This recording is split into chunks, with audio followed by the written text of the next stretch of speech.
प्रभु का धन्यवाद हो इस अच्छे समय के लिए। हमारे पास थोड़ा और समय है।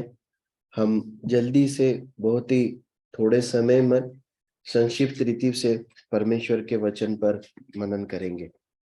पिछली बार पिछले सप्ताह हमने पहला कुरिन्थियों की पत्री और उसका पहला अध्याय और उसकी 1 से 9 आयत तक पढ़ा था और उसमें से कुछ आयतों पर मनन किया था। एक बार और हम इस थोड़ी सी आयतें हैं जल्दी से पढ़ लेंगे और फिर आज के मनन को आरंभ करेंगे। पहला कुरिन्थियों पहला अध्याय उसकी 1 आयत से 29वीं आयत। जल्दी से पढ़ने में कोई भी भाई या बहन मदद करे।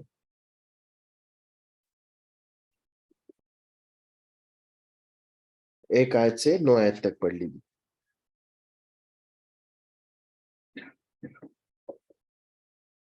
पौलुस की ओर से जो परमेश्वर की इच्छा से यीशु मसीह का प्रेरित होने के लिए बुलाया गया और भाई सोस्थिनेस की ओर से परमेश्वर की उस कलीसिया के नाम से परिचित है, अर्थात उनके नाम जो मसीह यीशु में पवित्र किए गए और पवित्र होने के लिए बुलाए गए थे, और उन सब के नाम भी जो हर जगह हमारे और अपने प्रभु यीशु मसीह के नाम से प्रार्थना करते हैं। हमारे पिता परमेश्वर और प्रभु यीशु मसीह की ओर से तुम्हें अनुग्रह और शांति मिलती रहे।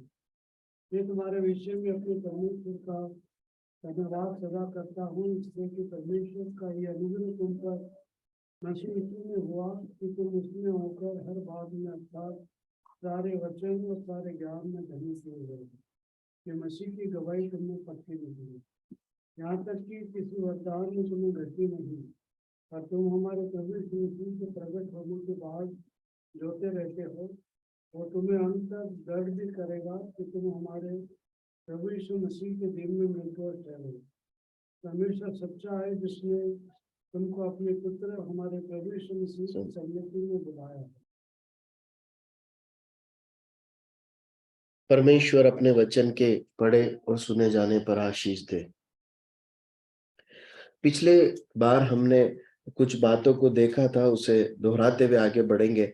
हमने कुरिन्थ शहर कैसा है और कैसे वहां पर सुसमाचार पहुंचा, इस बात को देखा था। बहुत ही एक अनैतिकता में लिप्त एक शहर के रूप में हमने कुरिन्थ शहर को देखा था। हमने देखा था कि पौलुस और प्रिस्किल्ला और अक्विला के द्वारा वहां पर सर्वप्रथम सुसमाचार पहुंचा। उसके बाद हमने देखा था कि वहां पर कलीसिया की स्थापना हुई। हमने इस बात को देखा था पहली आयत में कि पौलुस और अक्विला प्रिस्किल्ला के जीवन से इस बात को देखा था कि इस धरती पर रहते हुए चाहे हम कुछ भी काम क्यों ना करते हो, मतलब क्या भी नौकरी कर रहे हैं, कुछ भी कर रहे हैं, उसके साथ साथ हमारी आत्मिक एक बुलाहट है। परमेश्वर ने हमें कुछ कार्य और जिम्मेदारी दी है। फिर हमने देखा था कि कलीसिया जो है वो परमेश्वर की है, मतलब प्रभु यीशु मसीह की कलीसिया है। प्रभु यीशु मसीह कलीसिया का निर्माण करते हैं। उसमें हमने 2 बातों को देखा था कि परमेश्वर जो है वो कलीसिया में उपस्थित रहते हैं, मतलब वो उसमें घूमते हैं, और उसके बाद हमने देखा था कि वो उसकी रक्षा करते हैं। देखिए एक और बात हम वहां पर देख सकते हैं कि न केवल प्रभु यीशु मसीह कलीसिया को बनाते हैं, परंतु जहां चाहे वहां परमेश्वर अपनी कलीसिया स्थापित करते हैं या कर सकते हैं, है ना। कुरिन्थ जैसे अनैतिक शहर में, ऐसा शहर जहां पर अगर आप उसका अध्ययन करेंगे तो पढ़ेंगे वहां के लोगों को कुरिन्थ याजोपाई करके एक शब्द है, ऐसा करके पुकारा जाता था। मतलब उसका अर्थ होता है व्यभिचार करना या पाप करना। तो ऐसे अनैतिक जगह पर जहां पर लोग इस अवस्था में है, परमेश्वर ने अपनी कलीसिया को स्थापित किया। तो हम इस बात को देखते हैं, न केवल परमेश्वर कलीसिया स्थापित करते हैं, परंतु जहां चाहे, ऐसी कोई जगह नहीं है, ऐसा कोई झुंड नहीं है जहां पर परमेश्वर अपनी कलीसिया स्थापित ना कर सकते हो। जहां वो चाहते वहां पर करते हैं। फिर हमने देखा था वो अलग किए गए हैं, हम विश्वासी अलग किए गए हैं और अलगाव के जीवन में रहने के लिए बुलाए गए हैं। उसके बाद हमने देखा था कि परमेश्वर का अनुग्रह और शांति परमेश्वर हमें देते हैं। इस संसार में भी अनेकों बातों से हमें शांति मिलती है, कुछ देर के लिए कंफर्ट या मनोरंजन मिलता है, परंतु उसके विपरीत परमेश्वर हमें अपना अनुग्रह और शांति देते हैं, ताकि संसार की शांति अनुग्रह हमारे पास हो ना हो, पर हम परमेश्वर के अनुग्रह और शांति से अपने जीवन को जी सके। फिर हमने 5वीं आयत में इस बात को देखा था कि 4थी और 5वीं आयत में कि परमेश्वर का अनुग्रह हम पर हुआ है, और वो मुख्य एक बात के लिए हुआ है। क्या बात देखी थी हमने?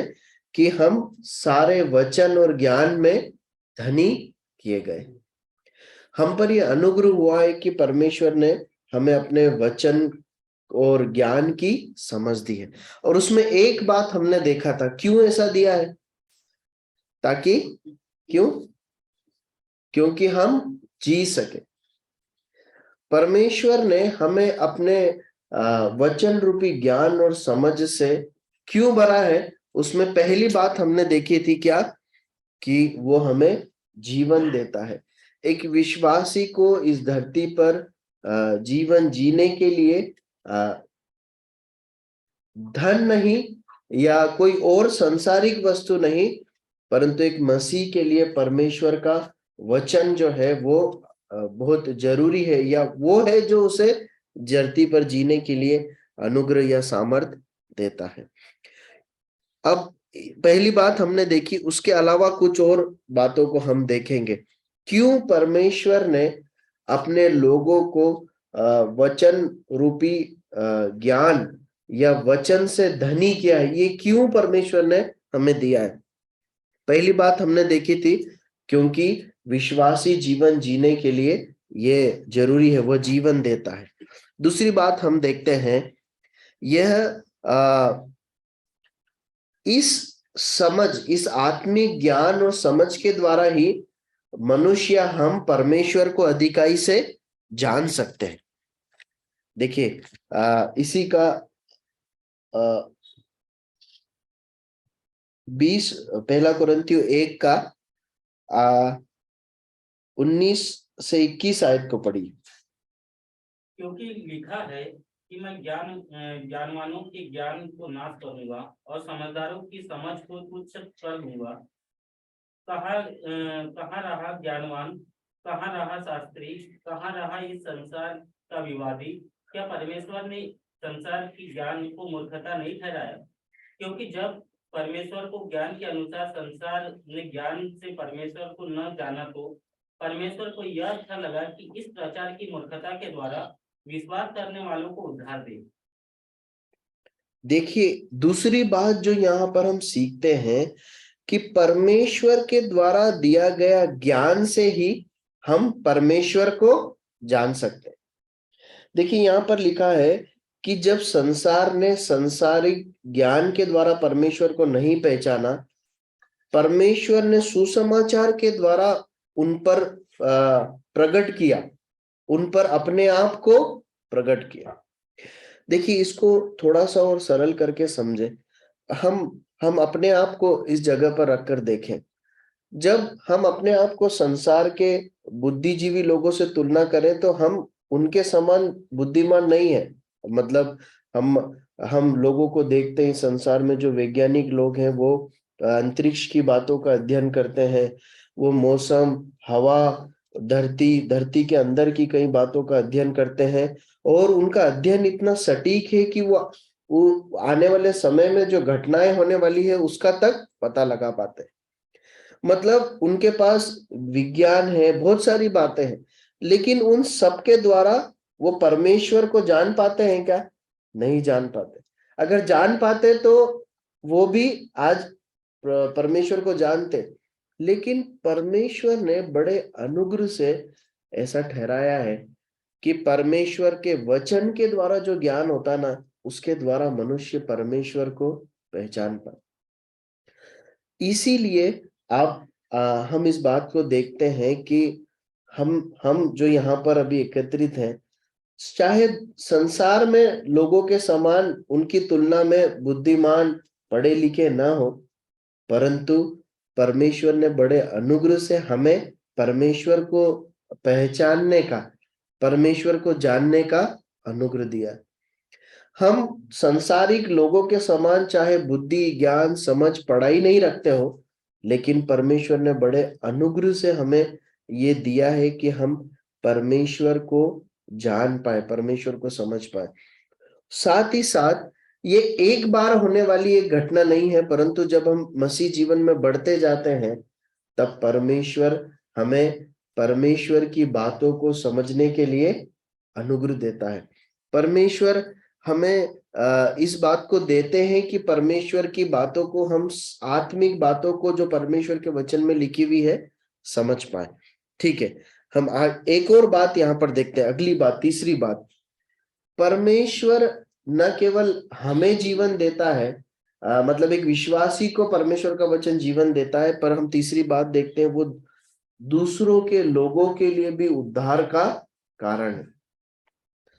आत्मिक जो ज्ञान है या जो वचन है जो परमेश्वर ने बहुतायत से हमें दिया है, वो दूसरों के भी उद्धार का कारण है। हम इसी आयत में उस बात को देख सकते हैं जो हमने अभी पढ़ा। वहां पर लिखा है 21वें आयत के अंतिम हिस्से में, तो परमेश्वर को यह अच्छा लगा कि इस प्रचार की मूर्खता के द्वारा विश्वास करने वालों को उद्धार दे। परमेश्वर के वचन को सुनने से मनुष्य का उद्धार होता है। वचन न केवल हमें जीवन देता है, एक विश्वासी के लिए जीवन जीने के लिए जरूरी है, परंतु एक व्यक्ति के उद्धार पाने के लिए, दूसरों के भी जीवन के लिए बहुत जरूरी है।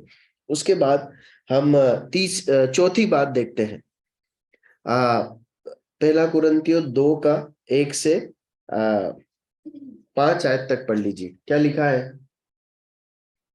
और हे भाइयों, जब मैं परमेश्वर का भेद सुनाता हुआ तुम्हारे पास आया, तो वचन या ज्ञान की उत्तमता के साथ नहीं आया, क्योंकि मैंने यह ठान लिया था कि तुम्हारे बीच यीशु मसीह वरन क्रूस पर चढ़ाए हुए मसीह को छोड़ और किसी बात को न जानूं।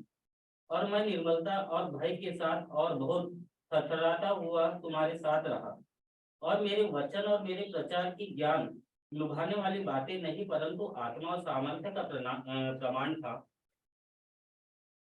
इसलिए कि तुम्हारा विश्वास मनुष्य ज्ञान पर नहीं, परंतु परमेश्वर की सामर्थ्य पर निर्भर हो। देखिए, पौलुस यहाँ पर जो वचन उसने कुरिन्थ शहर में आरंभिक सेवा के दौरान बांटा और बाद में बांटा, वरन जब वो इस पत्री को लिख रहा है, उस अनुभव को बता रहा है। वो बता रहा है कि जब मैं तुम्हारे पास आया, सुसमाचार सुनाता हुआ आया, परमेश्वर की बातों को लेकर आया, तो उसमें जो है ज्ञान, मनुष्यिक संसारिक ज्ञान और बनावटी बातें और लुभावने वाले भाषण, ये सब नहीं थे, परंतु क्या था, परमेश्वर के से निकला हुआ, परमेश्वर की सामर्थ्य से भरा हुआ वचन और परमेश्वर का आत्मिक जो ज्ञान है, वो जो है पौलुस कलीसिया के पास लेकर आया। देखिए, यहाँ पर एक और महत्वपूर्ण बात हम सीखते हैं, वो ये है चौथी बात, कि कलीसिया में जब परमेश्वर का वचन बांटा जाता है, तो वचन बांटने के लिए परमेश्वर ने अपने आत्मिक ज्ञान को या वचन को कलीसिया को दिया है। और जब एक विश्वासी मसीह जीवन जी रहा है, तब उसे अपने जीवन को जीने के लिए जिस बात की जरूरत है, वो क्या है, परमेश्वर का वचन या आत्मिक ज्ञान है जिसे उसकी जरूरत है।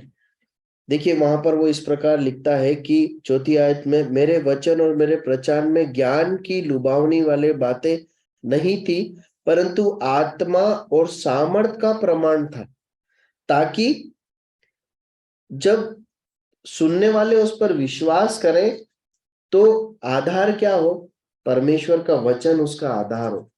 परमेश्वर के वचन पर विश्वास और परमेश्वर का सामर्थ उसका आधार होना चाहिए। हम 4 बातों को देखते हैं। परमेश्वर ने बड़े अनुग्रह से हमें वचन अपने अनुग्रह से आत्मिक ज्ञान से भरपूर किया है, क्योंकि वो हमें जीवन देता है, वो दूसरों को जीवन या उद्धार देता है। वो जो है हम परमेश्वर के वचन की सामर्थ्य से ही या उसके द्वारा प्रकट की ज्ञान से ही परमेश्वर को जान सकते हैं। और हम चौथी बात देखते हैं कि परमेश्वर की वचन की सेवा करने के लिए और विश्वासियों की उन्नति के लिए हमें आत्मिक ज्ञान, वचन और सामर्थ्य की जरूरत है।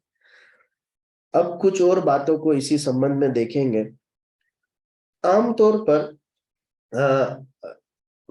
संसारिक रीति से अगर देखें तो धनी कौन व्यक्ति होता है, या अगर हम किसी व्यक्ति को धनी देखते हैं तो उसके पीछे का कारण क्या होता है, आप मतलब बता सकते हैं?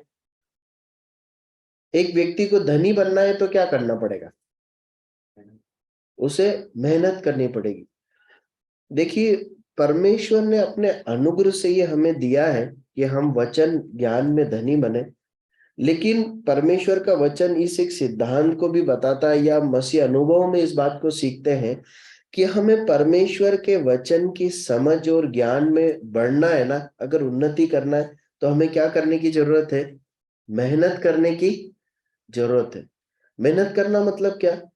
परमेश्वर के वचन को खोलकर पढ़ने की जरूरत है, पढ़कर उसे मनन करने की जरूरत है, उसे याद करने की जरूरत है, उसे अपने जीवन में लागू करने की जरूरत है। देखिए, हम उद्धार के विषय में पढ़ते हैं कि परमेश्वर ने अपने अनुग्रह से हमें उद्धार दिया। परमेश्वर ने अनुग्रह से उद्धार दिया है, तो क्या सभी लोग जो इस धरती पर है उद्धार पाए हुए हैं क्या? नहीं। उन्हें उस उद्धार को परमेश्वर से लेने की जरूरत है, पाने की जरूरत है, उसके लिए समर्पण करने की जरूरत है। ठीक इसी प्रकार परमेश्वर बड़े अनुग्रह से हर विश्वासी के लिए ये प्रदान करते हैं कि वो परमेश्वर की आत्मिक बातों को समझ पाए, सीख पाए और वचन की समझ और ज्ञान में आगे बढ़ पाए। परंतु इसके लिए क्या जरूरी है मालूम है? कठिन परिश्रम जरूरी है। इसके लिए परमेश्वर के वचन को मनन करना, उसे पढ़ना और उसकी खोज करना बहुत जरूरी है। प्रभु सहायता करे ऐसा करने के लिए। देखिए, ये एक ऐसी बात नहीं है ऑप्शनल कि हम ऐसा सोचे कि ठीक है, मैं तो वचन पढ़ता हूँ या पढ़ती हूँ, परंतु कुछ विशेष लोग हैं या मेरी कलीसिया में वो कुछ लोग मुझे समझ में आते हैं जिन्हें परमेश्वर के वचन को पढ़ने में मेहनत करना चाहिए, ऐसा नहीं है। परंतु देखिए, ये आपकी मेरी हम हर विश्वासी की जिम्मेदारी है। पता है क्यों है? क्योंकि यहाँ पर एक आयत हम पढ़ते हैं जो हमें बताती है कि परमेश्वर के वचन ज्ञान में बढ़ना हमारी एक जिम्मेदारी है। हमें इस बात के लिए ठहराया गया है। पहला कुरिन्थियों 1 का 27वीं आयत पढ़िए, क्या लिखा है? परंतु परमेश्वर ने जगत के मूर्खों को चुन लिया है और ज्ञानवानों को लज्जित करे, और परमेश्वर ने जगत के निर्बलों को चुन लिया है और बलवानों को लज्जित करे। यहाँ पर इसको ऊपर से पढ़े तो वहां पर लिखा है अपने बुलाए जाने को तो सोचो, किन लोगों को बुलाया, और उसके बाद वो कहता है परंतु परमेश्वर ने जगत के मूर्खों को चुन लिया है कि ज्ञानवानों को लज्जित करे, और परमेश्वर ने जगत के निर्बलों को चुन लिया है कि बलवानों को लज्जित करे। प्रियो, परमेश्वर ने हमें इस संसार में ठहराया है, आपको और मुझे, हम जैसे भी हैं, परमेश्वर ने आपको और मुझे ठहराया है ताकि दुनिया के सामने परमेश्वर का ज्ञान हम बांट सके। अगर इस दुनिया को, इस संसार के लोगों को परमेश्वर के विषय में ज्ञान मिलना है, समझ मिलना है, अनंत जीवन के बारे में जानकारी मिलना है, परमेश्वर की सच्चाई के बारे में पता लगना है, तो वो किन लोगों के हाथ में रखा गया है? आपके और मेरे जैसे मूर्ख लोगों के हाथों में ठहराया गया है। सांसारिक दृष्टि से हम मूर्ख हैं, लेकिन परमेश्वर ने हमारे पास इस धन को रखा है, इस वचन को रखा है ताकि हम दुनिया के सामने, इस दुनिया के जो बुद्धिमान और समझदार लोग हैं उनके सामने इन महान सच्चाइयों को रख सके। प्रभु सहायता करे। अब हम इसी संदर्भ में कुछ और बातों को देखेंगे। एक भाग जो है इससे हटकर है, लेकिन हम जल्दी से, मतलब इससे जुड़ा है पर एक भाग को पढ़ना जरूरी है, जहां पर हम कुछ बातों को परमेश्वर के वचन के विषय में जो हमें परमेश्वर का वचन को सीखने और उसे मनन करने और लागू करने के लिए प्रोत्साहित करती है, हम उस भाग को पढ़ेंगे। हमने वचन के संबंध में अनेक बातों को देखा।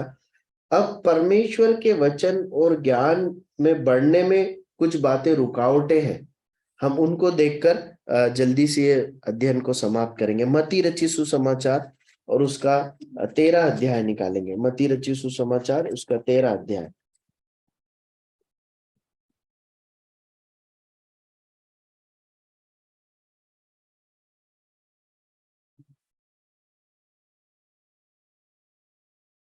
उसकी एक आयत से हमें पढ़ना है।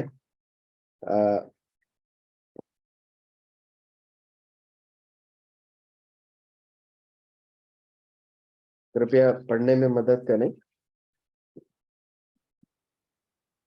यीशु घर से निकलकर झील के किनारे जा रहे थे और उसके पास में एक ऐसी बड़ी भीड़ इकट्ठी हुई कि वो नाव पर चढ़ गया और सारी भीड़ किनारे पर खड़ी रही और उसने उनसे दृष्टांतों में बहुत सी बातें कही। एक बोने वाला बीज बोने निकला, बोते समय कुछ मार्ग के किनारे गिरे और पक्षियों ने आकर उन्हें चूक दिया। कुछ बीज पतली भूमि पर गिरे जहाँ उन्हें बहुत मिट्टी न मिली और गहरी मिट्टी न मिलने के कारण वे जल्द उगाए, पर सूरज निकलने पर वे जल गए और जड़ न पकड़ने से सूख गए। कुछ बीज झाड़ियों में गिरे और झाड़ियों ने बढ़कर उन्हें दबा डाला, पर कुछ बीज अच्छी भूमि पर गिरे और फल लाए, कोई 100 गुना, कोई 60 गुना और कोई 30 गुना। जिसके काम है वो सुन गए। ठीक है, अब इस भाग को, इस एक दृष्टांत को हम प्रभु यीशु मसीह को अपने शिष्यों को और अनेक लोगों को सिखाते हुए देखते हैं। इस दृष्टांत को बोलने के बाद प्रभु यीशु मसीह के चेले प्रभु यीशु मसीह से पूछते हैं कि प्रभु, आप उन बातों को जो आपने दृष्टांत के रूप में कही हमें समझा दीजिए। 11वीं आयत में प्रभु कहते हैं कि तुमको, उसने उत्तर दिया, चेलों ने पास आकर उससे कहा कि तू उनसे दृष्टांतों में क्यों बातें करता है? उसने उत्तर दिया कि तुमको स्वर्ग के राज्य की भेदों की समझ दी गई है, पर उन्हें नहीं। देखिए, मुझे एक बात बताइए, जब ये दृष्टांत कहा गया तो वहां जो भीड़ थी उसमें मतलब अनेक लोग थे, सामान्य लोग भी थे और शास्त्री फरीसी भी थे और चेले भी थे। उन्होंने नहीं समझा, लेकिन क्या चेले इस अर्थ को समझ पाए? नहीं समझ पाए। फिर प्रभु यीशु मसीह इस प्रकार कहते हैं, तुम्हें स्वर्ग के राज्य की भेदों की समझ दी गई। इसका अर्थ क्या है मालूम है? मतलब परमेश्वर ये अनुग्रह से देते हैं कि हम समझे, एक ये बात है। और दूसरी बात, प्रभु यीशु मसीह के शिष्यों के साथ प्रभु यीशु मसीह है जो उन्हें वचनों को समझाता है ना। इसलिए जब हम परमेश्वर के वचन को पढ़ते हैं ना, तो हम अपनी बुद्धि और समझ से उसे नहीं समझते, वरन हमारे पुराने जो अनुभव है परमेश्वर को वचन पढ़ते हुए जो हमें समझ मिली उससे समझते हैं, और साथ ही साथ नए रीति से प्रभु हमें समझने में परमेश्वर के वचन को मदद करते हैं। ठीक है, हम आगे बढ़ते हैं। अब जब प्रभु यीशु मसीह के पास आकर वो इस प्रकार कहते हैं कि प्रभु हमें इस बात को समझा दीजिए, तो प्रभु जो है उन्हें उस बात को समझाते हैं जो हम 19वीं आयत से आगे की ओर देखते हैं। यहाँ पर परमेश्वर के वचन के प्रति हमारा प्रत्युत्तर या नजरिया कैसा होना चाहिए, उस बात को हम देखते हैं। हम इस बात को देख रहे हैं कि कैसे हमें परमेश्वर के वचन में उसकी समझ में बढ़ना है। हम इस बात को देख रहे हैं कि कौन सी बातें रुकावट है, इसलिए परमेश्वर के वचन को पढ़ते या सुनते समय हमारा प्रत्युत्तर क्या होना चाहिए, हमारा एक्शन प्लान क्या होना चाहिए, उस बारे में हम देखते हैं। वहां पर एक्चुअली ज्यादा समय नहीं है, इसलिए जल्दी से हम आगे बढ़ते हैं। वहां पर हम कितने प्रकार की भूमि को देखते हैं? 4 प्रकार की भूमि को देखते हैं। एक मार्ग के किनारे है, दूसरी पथरीली भूमि है, तीसरी झाड़ियों से भरी हुई भूमि है, और चौथी जो है उपजाऊ भूमि है। 19वीं आयत को पढ़िए, क्या लिखा है? जो कोई राज्य का वचन सुनकर नहीं समझता, उनके मन में जो कुछ बोया गया था उसे वह दुष्ट आकर छीन ले जाता है, यह वही है जो मार्ग के किनारे बोया गया था। देखिए, यहाँ पर एक बहुत गंभीर बात परमेश्वर का वचन सिखाता है। पहली बात हम सीखते हैं कि जब भी हम वचन पढ़ते हैं या सुनते हैं, बहुत जरूरी है कि हम उसे समझें। हम उसको समझने के लिए अपने आप को दें। ऐसा नहीं होना चाहिए कि वचन पढ़ रहे हैं लेकिन हमारा मन दिलो दिमाग कहीं और है, या हम वचन सुन रहे हैं या हम कहीं और ही घूम रहे हैं। ऐसा नहीं होना चाहिए, क्योंकि अगर इस लापरवाही के साथ वचन पढ़ेंगे या सुनेंगे तो क्या होगा मालूम है? क्या लिखा है? क्या होगा? शैतान जो है वचन को तुरंत हमारे अंदर से उठाकर ले जाएगा। देखिए, एक तरफ जहां पर परमेश्वर वचन को भरपूरी से देने वाला है, वहीं पर एक तरफ शैतान है जो वचन को उठा लेने वाला है, चुरा लेने वाला है। हम एक और जगह पर शैतान को इस प्रकार देखते हैं कि वो जंगली बीज को बोता है ना? तो हम इस बात को समझें कि जब परमेश्वर का वचन हम पढ़ रहे हैं, उसे क्या लिखा गया है, मैं उससे क्या सीखता हूं, ये हमेशा अपने आप से पूछना और समझना जरूरी है, वरना क्या होगा? शैतान वो उठाकर ले जाएगा। अगर वो बीज उठाकर ले गया तो फिर उसका कुछ होना है क्या? उस बीज से कुछ होना है? नहीं। देखिए, परमेश्वर ने अपना वचन हम तक पहुंचा दिया, बीज हम तक पहुंचा दिया, लेकिन हमने उसे गार्ड नहीं किया होगा और शैतान उसे ले गया, तो उसका फिर कोई फल, उससे जो लाभ पहुंचना चाहिए था वो हमें नहीं पहुंचेगा। दूसरी बात, तो पहली बात हमने देखी, जब भी पढ़े उसे समझना और गार्ड करना जरूरी है। दूसरी बात, 20वीं आयत पढ़े। और जो पथरीली भूमि पर बोया गया है, यह वह है जो वचन सुनकर तुरंत आनंद के साथ मान लेता है। 21। पर अपने जड़ न रखने के कारण वह थोड़े ही दिन का है, और जब वचन के कारण कलेश या उपद्रव होता है तो तुरंत ठोकर खाता है। देखिए, दूसरी बात, हम दूसरी अवस्था को देखते हैं कि वचन पढ़ा और वो अंकुरित भी हुआ, मतलब वो समझ में भी आया, वचन पढ़ा, समझा, और उसके आरंभिक जो लक्षण होते हैं, जैसे आनंदित होना, वहां पर लिखा आनंद से ग्रहण किया, मतलब वहां पर परमेश्वर के वचन का कार्य हुआ। लेकिन जब क्लेश और उपद्रव आया तो क्या हुआ? वो खत्म हो गया। देखिए, न केवल परमेश्वर के वचन को समझना मात्र जरूरी है, कुछ समय के लिए उसमें आनंद उठाना जरूरी है, परंतु उसे अपने व्यवहारिक जीवन में लागू कर कर अपने अंदर बसाना बहुत जरूरी है। गहराई से जड़ पकड़ना बहुत जरूरी है। देखिए, जो पौधा गहराई तक जड़ में समाया होता है वो आसानी से उखड़ता नहीं है ना। हम देखते हैं बहुत तूफान आंधी आए तो इसलिए कि एक बड़ा पेड़ है, उसकी जड़ बहुत अंदर तक है, वो क्या होगा? वो स्थिर खड़ा रहेगा। हो सकता है उसके कुछ भाग या टहनियां क्षतिग्रस्त हो जाए, परंतु वो खड़ा रहेगा। क्यों? क्योंकि उसकी जड़ गहराई तक है। यहाँ पर एक ऐसी तुलना की गई है जहां पर मिट्टी है, लेकिन मिट्टी बहुत सतही तौर पर है और अंदर क्या है? पथरीली भूमि। उसके कारण बीज अंदर तक नहीं गया। प्रियो, बहुत जरूरी है न केवल वचन को समझना, पर अलग अलग परिस्थितियों में वचन को अपने ऊपर लागू करने के लिए परिश्रम करना, उसके ऊपर अभ्यास करना। अगर ऐसा नहीं करेंगे तो क्या होगा, फिर अंततः हम निष्फल अवस्था में आ सकते हैं। ठीक है, तीसरी बात जल्दी से आगे बढ़ते, 22वीं आयत को पढ़ें, क्या लिखा है। जो झाड़ियों में बोया गया यह वह है जो वचन को सुनता है, पर इस संसार की चिंता और धन का धोखा वचन को दबाता है और वह फल नहीं लाता। जो अच्छी भूमि में बोया बस गया, काफी। यहाँ पर लिखा है, यहाँ पर एक तीसरी प्रकार की एक अवस्था को देखते हैं कि झाड़ियों में बोया गया।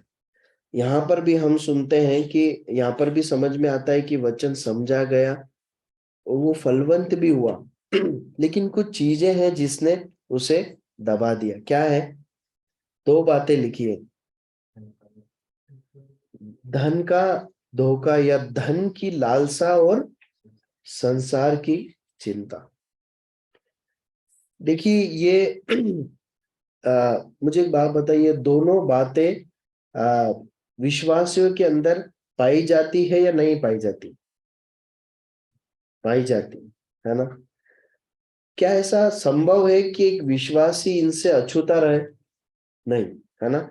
इस धरती पर रहते उसे धन की जरूरत है, इसलिए धन के बारे में उसकी चिंता या उसके बारे में सोचना जायज है। और संसार में है, इसलिए संसार से जुड़ी हुई अनेक बातें जो है वो उसके विचारों में है। लेकिन एक सीमा तक ही इसे हमारे अंदर हमें स्थान देना है। हमारे धन की जरूरत है। प्रभु यीशु मसीह ने इस प्रकार कहा कि तुम्हारा स्वर्गीय पिता जानता है कि तुम्हें इन बातों की जरूरत है ना। तो इस बात को याद रखना है कि यदि एक सीमा के परे मैं अपनी चिंताओं से भर जाऊंगा या भर जाऊंगी, तो वो क्या करेगा, फिर परमेश्वर के वचन को मेरे अंदर फलवंत होने से रोकेगा। परमेश्वर की वाणी सुनने से मेरे हृदय को, मेरे कानों को रोकेगा। परमेश्वर का वचन पढ़ने समझने के द्वारा जो फल आना चाहिए, जो उसका परिणाम मेरे जीवन में दिखाई देना चाहिए, वो रोकेगा। क्या रोक देगा? संसारिक चिंता और धन का धोखा। प्रियो, प्रभु हमारी सहायता करे। हम आगे बढ़ते हैं, आगे बढ़ते और अंतिम बात की ओर हम आते हैं। क्या लिखा है? जो अच्छी भूमि में बोया गया यह वह है जो वचन को सुनकर समझता और फल लाता है, कोई 100 गुना और कोई 60 गुना और कोई 30 गुना। यहाँ पर एक भूमि के विषय में लिखा है, एक अवस्था के विषय में लिखा है। वह ये है जो वचन को सुनकर समझता और फल लाता है। हम परमेश्वर के वचन में इस प्रकार पढ़ते हैं कि शिष्यों के लिए ऐसा लिखा है कि मैंने तुम्हें ठहराया है कि तुम फल लाओ, है ना। हमें केवल कुछ समय के लिए अंकुरित होने के लिए, केवल कुछ समय तक एक पौधे के रूप में रहने के लिए नहीं रखा गया है, परंतु परमेश्वर ने हमें इस उद्देश्य से बोया है कि हम अंततः क्या लाए? फल लाए। हम परमेश्वर के वचन में एक बारी के विषय में पढ़ते हैं, जहां पर मालिक है वो दाख की बारी में एक पेड़ है। काय का पेड़ है? हाँ, वहां पर हर वर्ष मालिक क्या देखने आता है? फल देखने आता है। देखिए, हर जो बीज है, एक पेड़ जिस उद्देश्य के लिए बोया जाता है वो क्या है कि वो उसके मालिक को फल दे। फल देना आपकी और मेरी एक जिम्मेदारी है, या हमारा एक शिष्य होने के कारण एक गुण है। हम इस बात को देखते हैं। प्रभु हमारी सहायता करे। एक अंतिम आयत पढ़कर समाप्त करेंगे, 1 कुरिन्थियों में वापस हम लौट के आएंगे, उसकी 6ठी आयत।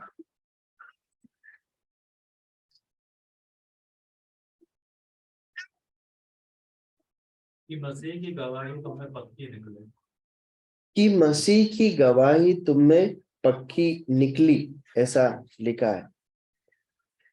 देखिए, जब आप इस भाग को मनन करेंगे ना, वचन रूपी अनुग्रह धन को दिया गया है, इसके आगे के भाग को जब हम पढ़ते हैं तो आत्मिक वरदानों की पौलुस चर्चा करता है जो कलीसिया को दी गई। मसीह की गवाही तुम में पक्की निकली, इसका मतलब क्या है?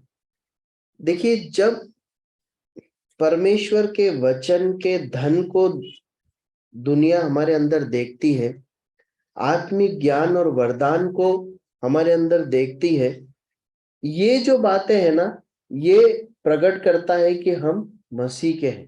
आप समझ रहे हैं? इस संसार में संसार के लोग और हमारे बीच में अंतर करने वाली कुछ बात है, तो वो क्या हो सकती है?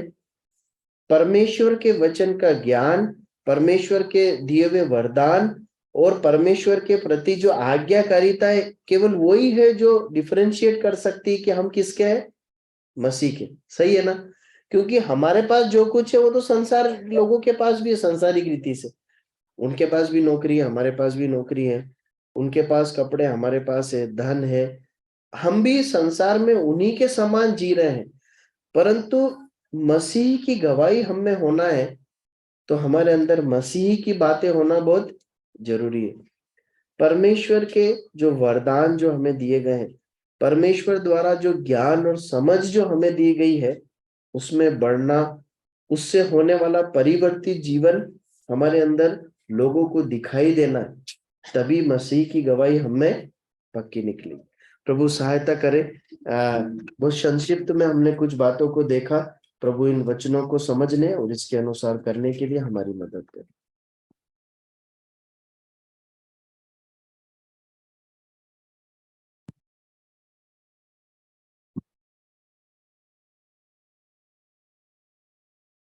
ये सप्ताह के लिए जो हमने वर्ष है वो है दूसरा तीमुथियुस दूसरा अध्याय और उसका 15वां पद।